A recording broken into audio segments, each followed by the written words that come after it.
Hi and welcome to another episode of the 5-Minute Singer, proudly brought to you by Vox Singing Academy.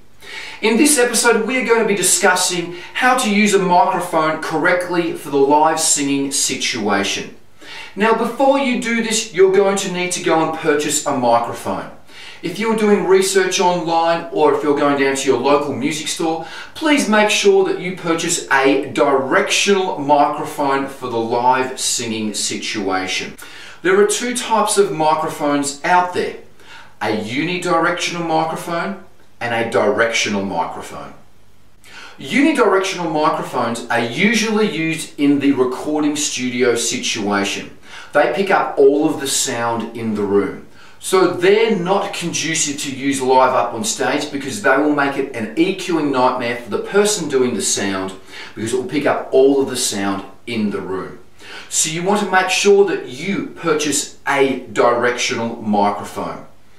Directional microphone meaning only the sound that goes into the microphone is going to be picked up.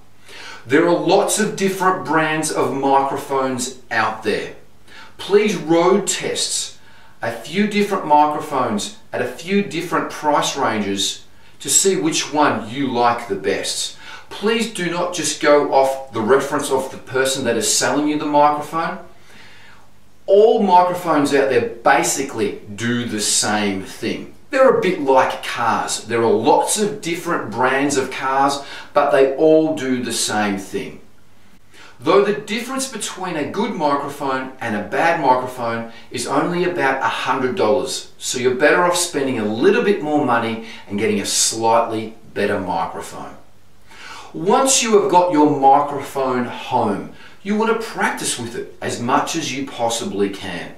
The first rule that I want to tell you about using a microphone when you're practicing at home or wherever it may be is keep the microphone horizontal.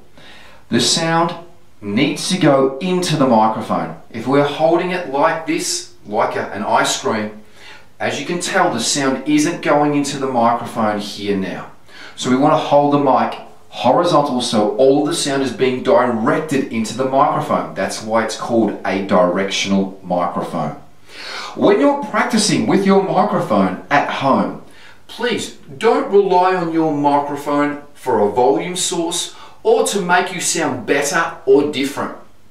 The sole use of a microphone is for amplification, to make your sound as loud as the music or the band that you are performing with. That's its sole purpose, is amplification, not to make you sound better. You also want to make sure that your microphone is also plugged in with its lead into a little amp so that you can hear yourself correctly. When you're practicing at home, a couple of tips. Make sure that you can always hear yourself properly through the foldback. So make sure the foldback is facing yourself if it's on the ground. Now talking foldback is a speaker that the voice will come out of live up on stage. Hold the mic horizontal. A tip here as well too is don't cup the mic. A lot of people do this. You see James Brown and Nick Cave and a lot of hardcore singers do this. If you are singing clean, this is going to muffle the sound, as you can hear this now. So this is great for harder singers. New level! Okay, so it's great for that type of thing, but really for the cleaner singer, we want to make sure that we're holding it horizontal, nice and relaxed. Keep the lips close to the microphone because that's where it sounds the best. As you can hear, as I'm pulling this away, my sound is diminishing through the amp. So try to keep it nice and close. This is where the microphone is going to sound and react the best. When you're practicing at home and if you're moving around, make sure that the mic follows your mouth. So if you're moving, make sure that you're not doing this because as you can hear, the sound isn't coming out of the foldback. If you're going for a big note, make sure that you just pull away a little bit when you're singing. So if you're going like this, ma, we don't want to deafen the people out there by going ma. So just pull it back a little bit if you feel that you're coming out very loud through the foldback speaker. Okay, go away, practice. Make sure that you have fun with your microphone and your singing. Please make sure that you tune in for next week's episode where we are going to be covering the basic essential stage presentation moves for singers. See you next week, guys. Bye-bye.